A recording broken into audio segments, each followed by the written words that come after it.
ತಾಲೂಕಿನ ವಡ್ಡರಹಳ್ಳಿ ಗ್ರಾಮದ ಈ ತೋಟದ ಶೆಡ್ ನೋಡಿ. ಹೊರನೋಟಕ್ಕೆ ಇದು ಸಾಮಾನ್ಯ ಶೆಡ್ನಂತೆ ಕಂಡ್ರೂ ಇಲ್ಲಿ ನಡೆಯುತ್ತಿದ್ದುದು ಮಾತ್ರ ಹೈಟೆಕ್ ವಂಚನೆ.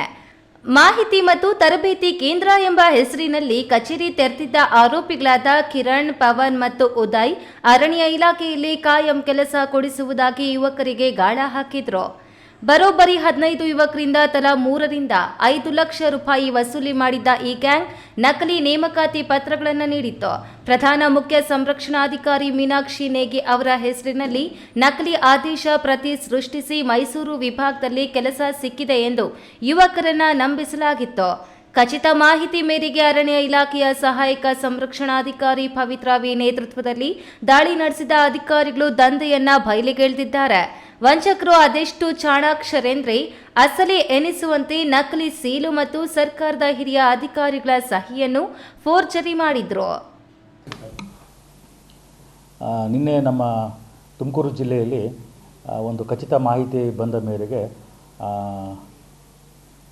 ಸಂಜೆ ನಾವು ನಮ್ಮ ವಲಯಾರಣ್ಯಾಧಿಕಾರಿಗಳು ಮತ್ತು ಸಹಾಯಕ ಅರಣ್ಯ ಸಂರಕ್ಷಣಾಧಿಕಾರಿಗಳ ಒಂದು ತಂಡವನ್ನು ರಚಿಸಿ ವಡ್ಡರಹಳ್ಳಿಯಲ್ಲಿ ಒಂದು ಖಾಸಗಿ ಜಮೀನಿನಲ್ಲಿ ಒಂದು ಅರಣ್ಯಕ್ಕೆ ಸಂಬಂಧಪಟ್ಟ ಒಂದು ತರಬೇತಿ ಮಾಡ್ತಾ ಇದ್ದರೆ ನಮ್ಮ ಖಚಿತ ಮಾಹಿತಿ ಬಂದಿತ್ತು. ಇದರ ಸಲುವಾಗಿ ನಾವು ನಮ್ಮ ತಂಡವನ್ನು ರಚಿಸಿಕೊಂಡು ಅಲ್ಲಿ ಸ್ಥಳಕ್ಕೆ ಹೋಗಿ ನೋಡಲಾಗಿ ಅಲ್ಲಿ ಒಂದು ತೋಟದ ಮನೆಯಲ್ಲಿ ಒಂದು ಶೆಡ್ಡಲ್ಲಿ ಒಂದು 15 ಜನ ಅಭ್ಯರ್ಥಿಗಳು ಅಂದರೆ ಯುವಕರು ಅಲ್ಲಿರೋದ್ಕೊಂಡು ಬಂತು.